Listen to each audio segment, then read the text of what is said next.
जिंदगी की शुरुआत हम सब एक ही झूठ पर करते हैं कि सब कुछ परफेक्ट होना चाहिए। रिश्ते परफेक्ट, जॉब परफेक्ट, चेहरे पर मुस्कान परफेक्ट, सोशल मीडिया पर लाइफ परफेक्ट। और इसी परफेक्शन की दौड़ में सबसे बड़ा नुकसान ये होता है कि हम हर चीज के लिए परेशान होना शुरू कर देते हैं। हर बात की फिक्र अपने दिल में जगह देने लगते हैं। हर शब्द, हर कमेंट, हर रिजेक्शन अपना बोझ बनने लगता है। लेकिन सच्चाई इससे बिल्कुल अलग है। जिंदगी की असली ताकत इस बात में नहीं कि तुम कितनी चीजों को इंपॉर्टेंस दे रहे हो, बल्कि इस बात में कि तुम कितनी चीजों पर इंपॉर्टेंस देना छोड़ रहे हो। किताब एक उल्टे ट्रूथ पर खड़ी है। वो कहती है कि हम हमेशा हैप्पीनेस के पीछे भागते हैं, पर हैप्पीनेस प्रॉब्लम्स की अनुपस्थिति नहीं है, बल्कि प्रॉब्लम्स हल करने की कैपेसिटी है। दुनिया हमें सिखाती है कि ज्यादा कैरिंग बनो, ज्यादा सेंसिटिव बनो, हर बात पर ध्यान दो। लेकिन मन की शांति तब शुरू होती है जब तुम सीख जाते हो कि किस बात पर प्रतिक्रिया देनी है और किस पर चुप रहना है। असली सटल आर्ट यही है, दुनिया को इग्नोर नहीं करना, बल्कि वाइजली चुनना कि क्या तुम्हारी ऊर्जा, तुम्हारी इमोशनल लाइफ और तुम्हारी मेंटल बैंडविड्थ डिजर्व करता है। अगर हम चार्ल्स बुकॉफ्स्की की कहानी देखें, जिस इंसान ने खुद को कभी हीरो नहीं समझा, ना ही दूसरों को इम्प्रेस करने की कोशिश की, उसकी ताकत यही थी कि वो अपनी नाकामियों के साथ सहज था। रिजेक्शन दर रिजेक्शन मिलने के बाद भी वो खुद को सुधारने या दूसरों की तारीफें बटोरने की कोशिश में नहीं लगा। उसकी सच्चाई, उसकी ईमानदारी और उसकी सेल्फ एक्सेप्टेंस ने उसे वहां पहुंचाया जहां सेल्फ हेल्प और मोटिवेशनल लोग पहुंच नहीं पाते। उसकी कब्र पर लिखा शब्द ही इस किताब का सार है, डोंट ट्राई। ये डोंट ट्राई मतलब एफर्ट बंद नहीं, बल्कि बेहिसाब स्ट्रगल से बाहर आना।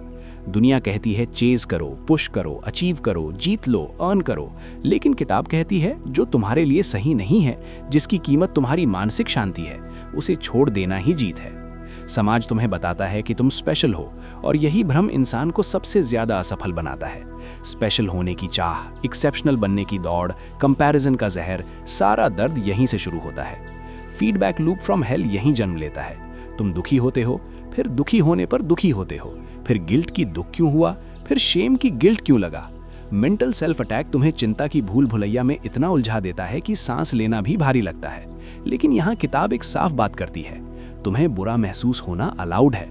दुख, अकेलापन, रिजेक्शन, खोना, रिग्रेट, ये सब जीवन के मूल अनुभव है।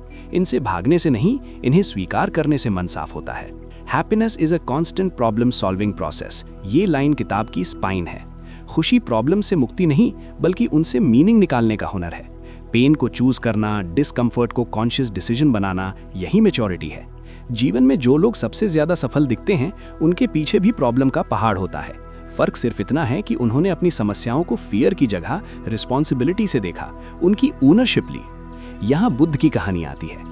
राजसी सुखों में भी मीनिंग नहीं मिला, तपस्या में भी आंसर नहीं मिला।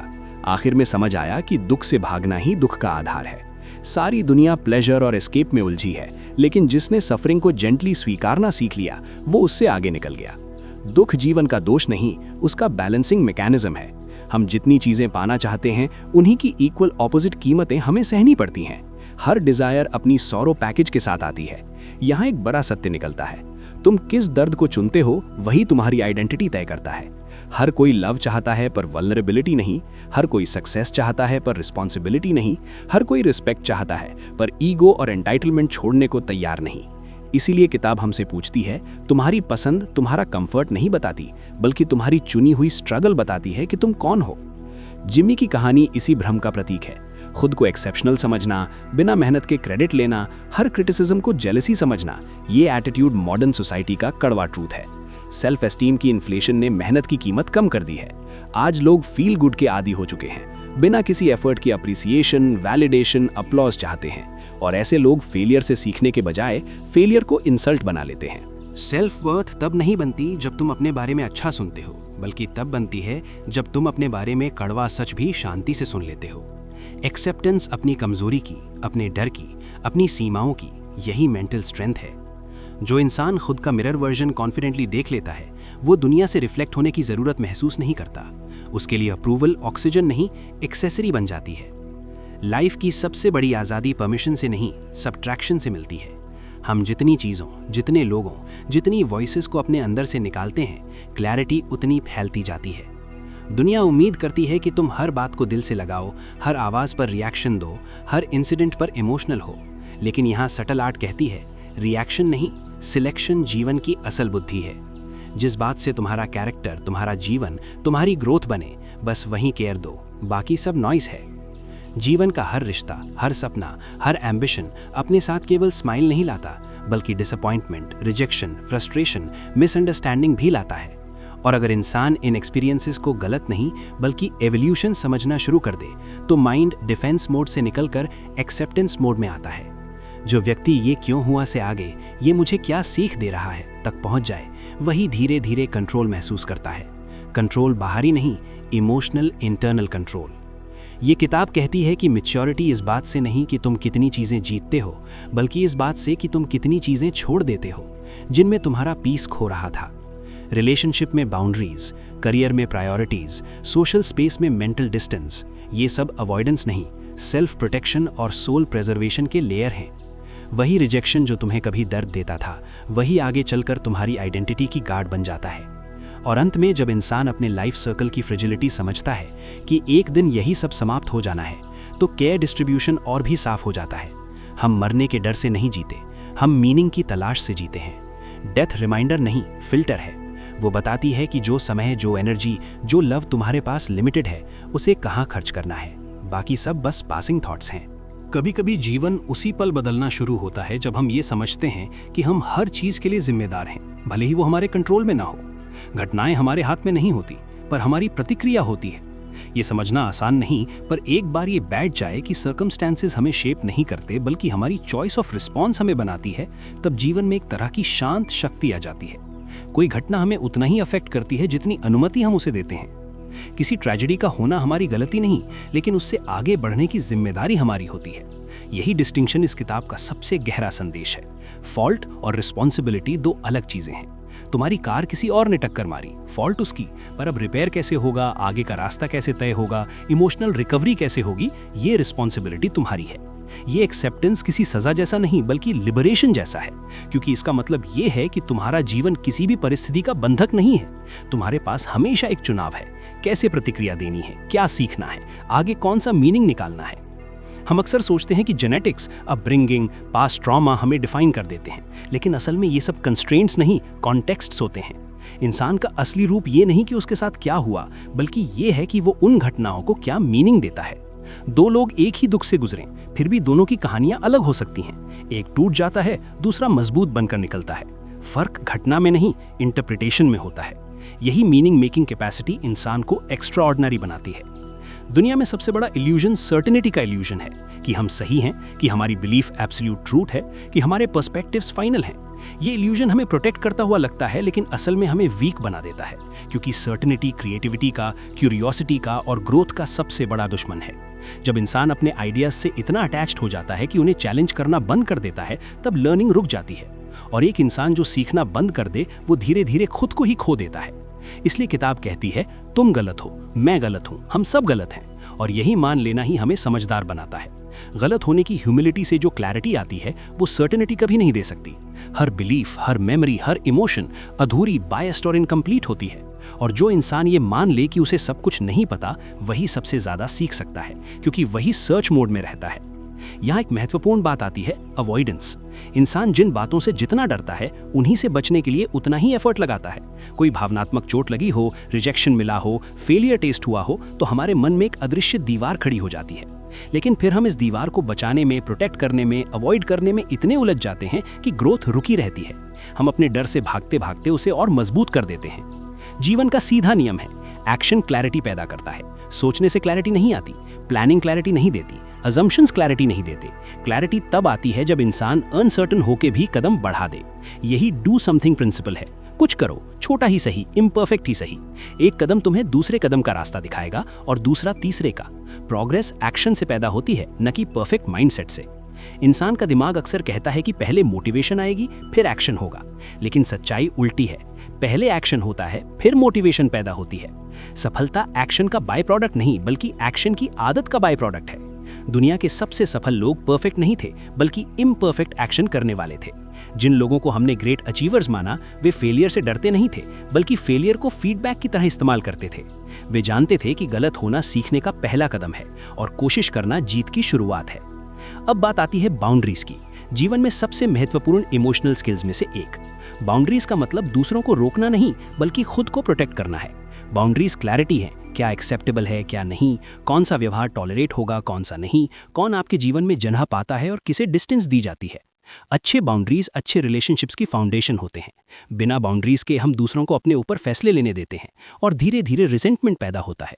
बाउंड्रीज बोलते नहीं हैं, बाउंड्रीज दिखते हैं, कंसिस्टेंसी से, चॉइसेस से, रिस्पेक्ट से। जब इंसान दूसरों को खुश करने में अपने प्रिंसिपल्स कॉम्प्रोमाइज करता है, वो प्यार नहीं फियर दिखाता है। Fear of losing, fear of upsetting, fear of abandonment. लेकिन सच ये है कि जो लोग आपकी क्लैरिटी और बाउंड्रीज का सम्मान करते हैं, वही आपके सच्चे रिश्ते हैं। बाकी रिश्ते कन्वीनियंस पे चलते हैं, रिस्पेक्ट पे नहीं। और एक ऐसा रिश्ता जो रिस्पेक्ट पे नहीं चलता, इवेंचुअली टूट जाता है। कमिटमेंट भी एक ऐसी सच्चाई है जिसे दुनिया गलत तरीके से समझती है। दुनिया कहती है फ्रीडम का मतलब ऑप्शंस होना, लेकिन लाइफ कहती है फ्रीडम का मतलब डिस्ट्रैक्शंस का खत्म होना। कमिटमेंट ऑप्शंस हटाती है, लेकिन क्लैरिटी बढ़ाती है। कमिटमेंट डेप्थ देती है, डायरेक्शन देती है, फोकस देती है। चाहे रिलेशनशिप हो, करियर हो या पैशन, कमिटमेंट वही चीज है जो मीनिंग बनाती है। सुपरफिशियल एक्सपीरियंसेस खुशी नहीं देते, मीनिंग कमिटमेंट के बिना पैदा नहीं होता। कई लोग नो कहने से डरते हैं क्योंकि उन्हें लगता है कि इससे रिश्ते खराब हो जाएंगे, लोग बुरा मान जाएंगे। पर जिस रिश्ते को एक ऑनेस्ट नो झेलने की क्षमता नहीं, वो रिश्ता वैसे भी कमजोर था। नो बाउंड्रीज को डिफाइन करता है। यस तब शक्तिशाली होता है जब उसके पीछे कई ऑनेस्ट नो हों। एक ऐसा इंसान जो हर बार यस कहता है, वो खुद को खो देता है। लेकिन जो इंसान सिर्फ वैल्यूज के आधार पर यस कहता है और बाकी सबको नो, वही अपनी लाइफ ड्राइव करता है। और अब आती है सबसे बड़ा फिलॉसफिकल मिरर, डेथ। मौत जीवन का सबसे बड़ा क्लैरिटी टूल है। मौत रिमाइंडर नहीं कि समय कम है, मौत रिमाइंडर है कि सब कुछ टेम्पररी है। और यही टेम्पररी नेचर हमारी वैल्यूज को फिल्टर करती है। जब मौत का विचार मन में आता है तो ईगो मीनिंगलेस हो जाता है। छोटी लड़ाइयाँ छोटी लगने लगती हैं, डर अपनी पकड़ खो देता है और इंसान तुरंत समझ जाता है कि लाइफ में किसे पकड़े रखना है और किसे छोड़ देना है। मौत की अवेयरनेस एक तरह का इमोशनल क्लेंजिंग है। जब इंसान ये समझ जाता है कि उसकी कहानी का अंत तय है, तब वो कॉन्शियसली नया चैप्टर चुनता है। तुम्हें एक ही जान दी गई है, तुम हर चीज को इंपॉर्टेंस नहीं दे सकते। अगर तुमने अपनी एनर्जी सब में बांट दी, एंगर में, जेलसी में, कंपैरिजन में, रिजेंटमेंट में, तो तुम्हारे पास मीनिंगफुल चीजों के लिए कुछ बचेगा ही नहीं। यही सटल आर्ट है, वो कला जिसमें तुम माइंड को ट्रेन करते हो कि बहुत सी चीजें वास्तव में इंपॉर्टेंट नहीं हैं और जिन चीजों को तुम इंपॉर्टेंट मानते हो उन्हीं पर अपनी जिंदगी और ऊर्जा खर्च करो। डेथ इस किताब के नैरेटिव में डर का सिंबल नहीं, बल्कि अवेकनिंग का सिंबल है। जब तुम ये सच मान लेते हो कि सब कुछ खत्म होने वाला है, तब तुम अचानक अधिक कंपैशन, अधिक ऑनेस्टी, अधिक पर्पस के साथ जीना शुरू कर देते हो। मौत हमें डराने के लिए नहीं, बल्कि प्रायोरिटी याद दिलाने के लिए आती है। और प्रायोरिटी हमेशा वही होती है, मीनिंग। मीनिंग रिलेशनशिप्स में, मीनिंग वर्क में, मीनिंग ग्रोथ में, मीनिंग स्ट्रगल में। स्ट्रगल बिना मीनिंग साधारण दर्द है, स्ट्रगल विद मीनिंग ट्रांसफॉर्मेशन है। और इंसान का ट्रांसफॉर्मेशन तब शुरू होता है जब वो ये चुनना सीख जाता है कि किस दर्द को अपनाना है। प्यार का दर्द, एक ड्रीम की कठिनाई, एक पैशन की मेहनत, एक रिलेशनशिप की ऑनेस्टी, एक करियर की अनसर्टेनिटी, इन सब दर्दों में मीनिंग छिपा है। डरने लायक दर्द वो है जिसमें तुम खुद को खोते हो, मीनिंगफुल दर्द वो है जिसमें तुम खुद को पाते हो। यही डिफरेंस सटल आर्ट को ऑर्डिनरी सेल्फ हेल्प से अलग बनाता है। किताब में कहा गया है कि महानता कोई गोल नहीं, बल्कि साइड इफेक्ट है। एक फुलफिलिंग लाइफ मेहनत का रिजल्ट नहीं, वैल्यूज का रिजल्ट है। वैल्यूज तय करती हैं कि इंसान किस स्ट्रगल को एम्ब्रेस करेगा। वैल्यूज स्ट्रॉन्गर हों तो स्ट्रगल मीनिंगफुल बन जाती है। और फिर एक दिन तुम्हें ये एहसास हो जाता है कि जिंदगी की क्वालिटी सक्सेस से नहीं, बल्कि तुम्हारे क्वेश्चन से तय होती है। रॉन्ग क्वेश्चंस गलत जीवन बनाते हैं, सही क्वेश्चंस मीनिंगफुल लाइफ। सवाल ये नहीं कि मैं कैसे खुश रहूं, बल्कि ये कि कौन सी स्ट्रगल मुझे मीनिंग देती है। सवाल ये नहीं कि मैं किससे प्यार करूं, बल्कि ये कि मैं किसका दर्द सहने को तैयार हूं। सवाल ये नहीं कि मैं कैसे सफल बनूं, बल्कि ये कि मैं किस सैक्रिफाइस के लिए तैयार हूं।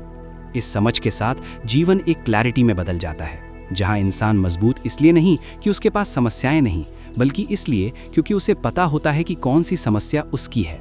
यही मास्टरी है, यही लिबरेशन है, यही सटल आर्ट है। हम सब अपनी जिंदगी को किस कहानी से समझते हैं, ये अक्सर हमें खुद भी नहीं पता होता। हम सोचते हैं कि हमारी मेमोरीज फैक्ट्स हैं, कि हमारे इमोशंस एब्सोल्यूट ट्रूथ हैं, कि हमारा पर्सपेक्टिव वही है जो दुनिया की असली तस्वीर है। लेकिन असल में हम सब अपने दिमाग द्वारा गढ़ी गई एक सब्जेक्टिव कहानी जी रहे होते हैं। हमारा दिमाग इनकम्प्लीट डिटेल्स से एक चित्र बनाता है, उसे मीनिंग देता है और फिर उस मीनिंग को सच मान लेता है। यही वजह है कि दो लोग एक ही घटना को दो बिल्कुल अलग नजरिए से याद रखते हैं। मेमोरी ऑब्जेक्टिव नहीं, इंटरप्रिटेशन होती है। इंसान की सबसे बड़ी गलती यह है कि वो अपनी कहानी को अंतिम सच्चाई समझ लेता है। वो अपनी भावनाओं को न्यायपूर्ण, अपनी यादों को बिल्कुल सही और अपने बिलीव्स को दुनिया के नियम समझ लेता है। लेकिन असल बुद्धिमत्ता वहीं शुरू होती है जहां इंसान ये मान ले कि उसकी अपनी ही थिंकिंग फ्लॉड है, कि वो गलत हो सकता है, कि उसे सीखना है, कि उसे बदलना है और कि उसकी आइडेंटिटी कोई स्थायी पत्थर नहीं। यही ओपननेस इंसान को इवॉल्व होने देती है। हम अक्सर सोचते हैं कि विश्वास हमारी ताकत है, पर कभी-कभी वे ही विश्वास हमें कैद कर देते हैं। कोई व्यक्ति मान ले कि वो अयोग्य है, तो वो अवसर आते हुए भी हाथ बढ़ाने से डर जाएगा। कोई व्यक्ति मान ले कि दुनिया उसके खिलाफ है, तो वो हर जेस्चर को थ्रेट या ह्यूमिलिएशन समझेगा। कोई व्यक्ति मान ले कि उसे कभी प्यार नहीं मिलेगा, तो वो उन लोगों से भी दूर भागेगा जो उसे अपनाने को तैयार हैं। बिलीव्स दुनिया को शेप नहीं करते, वे हमें शेप करते हैं। इसीलिए किताब कहती है, बिलीव्स दिमाग के लिए टूल्स हैं, आइडेंटिटी के लिए चेन्स नहीं। जो इंसान बिलीव्स को फ्लेक्सिबल रखता है, वो सिचुएशंस के साथ बदल सकता है। लेकिन जो इंसान बिलीव्स को ईगो बना लेता है, वो हर डिसएग्रीमेंट को अटैक समझने लगता है।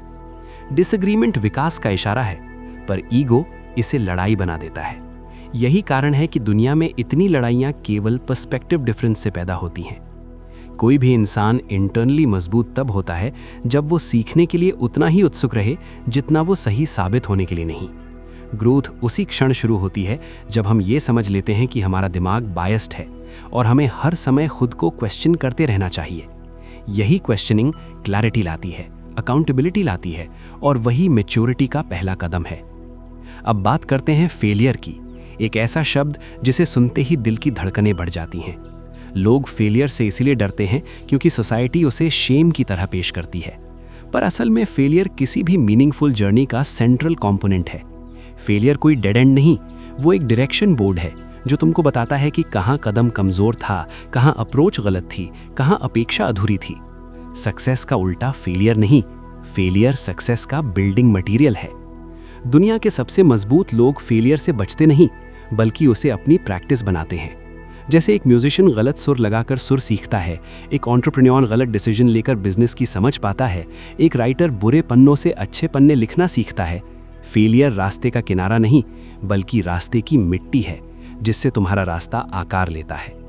लेकिन इसके लिए एक बात समझनी पड़ती है, फेलियर से बचने वाली जिंदगी हॉलो हो जाती है, उतनी ही हॉलो जितनी कंफर्ट जोन में बिताई जिंदगी। कंफर्ट जोन टेम्पररी प्लेजर देता है, पर लाइफ टाइम रिग्रेट छोड़ जाता है। वहीं डिस्कम्फर्ट जोन टेम्पररी चैलेंज देता है, पर लाइफ टाइम कॉम्पिटेंस, क्लैरिटी और कैरेक्टर बनाता है। जो लोग फेलियर से बचते हैं, वे वास्तव में रिस्पॉन्सिबिलिटी से बच रहे होते हैं। रिस्पॉन्सिबिलिटी मूल्यवान है क्योंकि वही मीनिंग लाती है। अगर तुम अपने जीवन की समस्याओं को ओन कर लेते हो, तुम्हारा मन, तुम्हारा भविष्य, तुम्हारे डिसीजंस, तो जीवन तुम्हें उसी दिशा में ले जाने लगता है जहां वैल्यू और फुलफिलमेंट दोनों मिलते हैं। लेकिन अगर तुम रिस्पॉन्सिबिलिटी दूसरों के कंधों पर डालते रहोगे, तो तुम्हारी लाइफ दूसरों के हाथों की कठपुतली बन जाएगी। इंसान को हर दिन एक डिसीजन करना पड़ता है। क्या वो मीनिंगफुल पेन चुनता है या मीनिंगलेस कंफर्ट? मीनिंगफुल पेन किसी ड्रीम की कीमत है, discipline, patience, rejection, struggle, hard work. Meaningless comfort distractions का जाल है। Internet scrolling, comparison, temporary pleasures, validation की भूख। मीनिंगफुल पेन कैरेक्टर बनाता है, मीनिंगलेस कंफर्ट कैरेक्टर मिटाता है। अब बात आती है रिजेक्शन की, वो चीज़ जिसका डर लाखों लोग जीवन भर ढोते हैं। रिजेक्शन किसी की कमी का प्रमाण नहीं, दो अलग वैल्यूज़ के टकराने का प्रमाण है। रिजेक्शन वो नेचुरल फिल्टर है जिससे लाइफ बताती है कि कौन तुम्हारे साथ फिट नहीं होता। रिजेक्शन एक डायरेक्शन करेक्टर है, इंसल्ट नहीं। जीवन उन रास्तों को बंद करता है जिन्हें तुम नहीं चलने वाले थे, ताकि तुम सही रास्ते पर चल सको। लोग अक्सर लव या फ्रेंडशिप से डरते हैं क्योंकि रिजेक्शन का डर उन्हें वल्नरेबिलिटी से दूर कर देता है। लेकिन वल्नरेबिलिटी ही कनेक्शन की असली जड़ है। कोई भी मीनिंगफुल रिलेशनशिप तभी बनता है जब दो लोग अपनी खामियों, अपने डर, अपने पास्ट और अपने ट्रूथ के साथ एक दूसरे को अलाउ करते हैं। ऑनेस्टी रिजेक्शन ला सकती है, लेकिन डिसऑनेस्टी हमेशा स्लो पॉइजन रहती है। वो रिश्ते को धीरे धीरे हॉलो कर देती है। इसलिए सच्चाई रिस्क है, पर रिवॉर्ड भी वही है। जीवन में लोग तुम्हें पसंद करेंगे या नहीं ये तुम डिसाइड नहीं कर सकते, लेकिन तुम किस तरह के व्यक्ति बनोगे, किस तरह की वैल्यूज रखोगे, ये हमेशा तुम्हारे कंट्रोल में है। जो लोग तुम्हारी वैल्यूज के साथ अलाइन नहीं होते, वे नेचुरली तुम्हारी लाइफ से अलग हो जाते हैं। ये लॉस नहीं, क्लैरिटी है। ट्रस्ट भी बाउंड्रीज जितना ही महत्वपूर्ण है। ट्रस्ट दूरी से नहीं, कंसिस्टेंसी से बनता है। किसी इंसान पर भरोसा अचानक नहीं होता, वो छोटे छोटे एक्शन से पैदा होता है, जिनमें रिलायबिलिटी हो, ऑनेस्टी हो और अकाउंटेबिलिटी हो। किसी इंसान पर ट्रस्ट तभी करना चाहिए जब वो तुम्हारी वैल्यूज से मैच करे। कनेक्शन केमिस्ट्री पर बनता है, पर रिलेशनशिप वैल्यूज पर चलता है।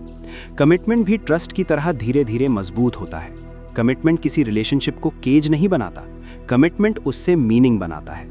जब इंसान डिस्ट्रैक्ट होना छोड़कर रूटेड हो जाता है, एक इंसान में, एक ड्रीम में, एक पाथ में, तभी उसकी जिंदगी डेप्थ पाती है। डेप्थ हैप्पीनेस से ज्यादा इंपॉर्टेंट है। हैप्पीनेस टेम्पररी फीलिंग है, चलती फिरती है। डेप्थ स्थायी फुलफिलमेंट है। डेप्थ केवल तब बनती है जब हम चुनते हैं कि किस चीज को छोड़ना है और किस चीज को पकड़े रखना है। इनसिग्निफिकेंट डिजायर्स छोड़ना सीखना मैच्योरिटी है। सिग्निफिकेंट वैल्यूज पकड़ कर रखना विजडम है। दुनिया की भीड़ वैल्यूलेस गोल्स से भरी है, स्टेटस, फेम, अटेंशन, वैलिडेशन, लेकिन मीनिंगफुल गोल्स वैल्यू बेस्ड होते हैं। Service, creativity, growth, contribution, love. जब लाइफ वैल्यू बेस्ड हो जाती है, तब हर स्ट्रगल पर्पसफुल लगने लगता है। और तब हम समझते हैं जीवन में सबसे बड़ी जीत सब कुछ पाने में नहीं, बल्कि सही चीजें पाने और बाकी सब छोड़ देने में है। जो इंसान हर चीज पाना चाहता है, वो अंत में कुछ भी नहीं पाता। जो इंसान केवल मीनिंगफुल चीजें चुनता है, वो जीवन के कोर तक पहुंच जाता है। इस क्लैरिटी में गहरी शांति होती है। ये शांति दुनिया की दौड़ से नहीं, बल्कि इनर अलाइनमेंट से पैदा होती है। और जब ये अलाइनमेंट मिलती है, तो रिजेक्शन हर्ट नहीं करता, क्रिटिसिज्म टूटता नहीं, चैलेंजेस डराते नहीं, क्योंकि इंसान जानता है कि वो किस रास्ते पर क्यों चल रहा है। और यही मीनिंग की असली शक्ति है। ये इंसान को ऐसा इंटरनल कंपस देती है जो हर तूफान में भी सही दिशा दिखाता है। जीवन की इस जर्नी का सबसे पोएटिक ट्रूथ अंत में आता है मौत। मौत सिखाती है कि हर डिसीजन फाइनाइट टाइमलाइन में लिया जाना चाहिए। मौत अवेयरनेस भर देती है कि तुम यहाँ हमेशा नहीं रहोगे, इसलिए हर दिन इंटेंशनल होना चाहिए। हर उस चीज पर ध्यान दो जो मीनिंग देती है, और हर उस चीज को छोड़ दो जो तुम्हें खोखला करती है। मौत की सच्चाई हार्श नहीं, हम्बलिंग है। ये एक रिमाइंडर है कि तुम्हें अपनी कहानी कॉन्शियसली लिखनी है, क्योंकि पेजेस लिमिटेड हैं। अंततः सटल आर्ट का सार यही है। चुनो कि तुम्हें किस चीज पर केयर करना है, किस पेन को एक्सेप्ट करना है, किस स्ट्रगल को एम्ब्रेस करना है, और किन बातों को जीवन से हटाना है। This art is not about being careless, it is about being carefully selective. Care मत छोड़ो, पर केयर को वाइजली इन्वेस्ट करो। जब केयर सिलेक्टिव होती है, तब माइंड पीसफुल होता है। जब माइंड पीसफुल होता है, तब डिसीजंस प्योर होते हैं। और जब डिसीजंस प्योर होते हैं, तब जिंदगी मीनिंगफुल हो जाती है। यही सटल आर्ट है, जिसमें इंसान अपनी लाइफ को नॉइज से नहीं, मीनिंग से शेप देता है। यही वो आर्ट है जो दर्द को डायरेक्शन में बदलता है, स्ट्रगल को स्ट्रेंथ में, रिजेक्शन को क्लैरिटी में, और मौत के कॉन्सेप्ट को जीवन के सबसे पावरफुल मोटिवेटर में। जीवन की ये आर्ट किसी मिरेकल से नहीं, बल्कि छोटे छोटे कॉन्शियस चॉइसेस से बनती है, हर दिन, हर कदम पर। जीवन के जिस मोड़ पर हम खड़े होते हैं, अक्सर हमें लगता है कि हम अकेले अपनी लड़ाई लड़ रहे हैं, पर सच्चाई ये है कि हर इंसान अपने भीतर अनगिनत सवालों, इच्छाओं, डर और संघर्षों के साथ जी रहा है। फर्क बस इतना है कि कुछ लोग अपने संघर्षों को मीनिंग में बदलना सीख लेते हैं, और कुछ लोग उन्हीं संघर्षों में फंसे रह जाते हैं। तुम किस श्रेणी में होगे, ये तुम्हारी बाहरी परिस्थितियों पर नहीं, बल्कि तुम्हारी इनवर्ट चॉइसेस पर निर्भर है। यही इनवर्ट चॉइसेस सटल आर्ट का सबसे गहरा भाग है। जब इंसान ये समझ लेता है कि उसका समय सीमित है, उसकी मेंटल एनर्जी सीमित है, उसकी इच्छाएं असीमित हैं और दुनिया की उम्मीदें अनगिनत हैं, तब उसे चुनना होता है कि वो किस चीज को अपने भीतर जगह दे और किस चीज को बाहर ही रहने दे। ये चयन भावनात्मक परिपक्वता का प्रतीक है। बिना चयन किए जीना ऐसा है जैसे तुम अपने घर के दरवाजे खुला छोड़ दो और हर राहगीर को अंदर आने दो। कुछ लोग फर्नीचर तोड़ देंगे, कुछ कीचड़ फैलाएंगे, कुछ आवाज बढ़ा देंगे और कुछ स्टील कर जाएंगे। बाउंड्रीज जीवन के दरवाजों के ताले हैं, जो ये तय करते हैं कि कौन अंदर आएगा और कौन बाहर ही रहेगा। लेकिन बाउंड्रीज हमेशा दूसरों के लिए नहीं होती। कभी कभी बाउंड्रीज खुद अपने लिए बनानी पड़ती हैं। अपनी ही आदतों, अपने प्रोक्रेस्टिनेशन, अपने डिस्ट्रैक्शंस, अपनी इनसिक्योरिटीज, अपने फियर्स के खिलाफ। असल लड़ाई बाहर की दुनिया से नहीं, भीतर के केओस से होती है। लोग समझते हैं कि सफलता बाहरी कंपटीशन से मिलती है, पर असल कंपटीशन तो इंटरनल होता है, अपने कमजोर वर्जन से। जीवन में क्लैरिटी तब आती है जब इंसान अपनी वैल्यूज की सूची साफ कर लेता है। वैल्यूज कोई डेकोरेशन नहीं, बल्कि कंपस होती हैं। वैल्यूज ये तय करती हैं कि तुम किस स्ट्रगल को मीनिंगफुली चुनोगे। जो लोग वैल्यूज क्लैरिटी से जीते हैं, वे हर डिसीजन कॉन्फिडेंटली लेते हैं, क्योंकि उन्हें पता होता है कि उनका फाउंडेशन क्या है। और जिनकी वैल्यूज वीक या बोरोड होती हैं, जो दूसरों की एक्सपेक्टेशन से बनी हुई होती हैं, वे हर कदम पर अनसर्टेन, कंफ्यूज्ड और रेस्टलेस रहते हैं। वैल्यूज बोरोड नहीं की जा सकती, न सोशल एक्सपेक्टेशन से, न फैमिली प्रेशर से, न कल्चर से। वैल्यूज उसी दिन मजबूत होती हैं जिस दिन इंसान खुद अपने भीतर बैठे ट्रूथ को स्वीकारता है। और ये ट्रूथ अक्सर अनकंफर्टेबल होता है, लेकिन जिसके भीतर अनकंफर्टेबल ट्रूथ सुनने की कैपेसिटी हो, उसकी लाइफ एक गहरे स्तर पर ट्रांसफॉर्म होने लगती है। कई बार हम अपने मन की आवाज इसलिए नहीं सुनते क्योंकि वो साइलेंस में मिलती है, और साइलेंस हमें डराती है। साइलेंस में हम अपने रियल सेल्फ से मिलते हैं, और जिन बातों से हम भाग रहे होते हैं वे सामने आ जाती हैं। लेकिन वही बातें हमारी असली टीचर्स होती हैं। वो इनसिक्योरिटी जो तुम्हें परेशान करती है, वही तुम्हारी ग्रोथ का हिंट है। वो फियर जिससे तुम लगातार भाग रहे हो, वही तुम्हारी नेक्स्ट एवोल्यूशन का डोरवे है। इंसान तब बदलता है जब उसका डर उसके सपनों से छोटा हो जाए, और इंसान तभी बदलता है जब वो स्ट्रगल को एनिमी नहीं बल्कि पार्टनर की तरह देखना शुरू करे। जब स्ट्रगल को स्वीकार कर लो तो ट्रांसफॉर्मेशन रेजिस्टेंस छोड़कर पॉसिबिलिटी बन जाती है। आगे बढ़ते हुए ये सच समझना जरूरी है कि रिजेक्शन और एक्सेप्टेंस दोनों एक ही कॉइन के दो पहलू हैं। जो तुम्हें रिजेक्ट करता है वो तुम्हारी कीमत नहीं तय करता, वो अपने सीमित विजन की सीमा दिखाता है।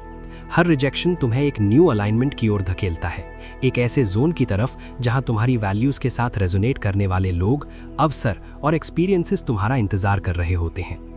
जो लोग तुम्हें एक्सेप्ट करते हैं वे तुम्हारी ऑनेस्टी के साथ कनेक्ट करते हैं, पर जो तुम्हें रिजेक्ट करते हैं वे तुम्हारी ऑथेंटिसिटी को सहन नहीं कर पाते। दोनों ही एक्सपीरियंसेस जरूरी हैं, क्योंकि दोनों टुगेदर तुम्हारी आइडेंटिटी मोल्ड करते हैं। आइडेंटिटी कोई स्थायी चीज नहीं, आइडेंटिटी चॉइसेस का अक्यूमुलेशन है। आइडेंटिटी की खूबसूरती ये है कि वो लचीली है, तुम्हारे अनुसार बदल सकती है, इवॉल्व हो सकती है, एक्सपैंड हो सकती है।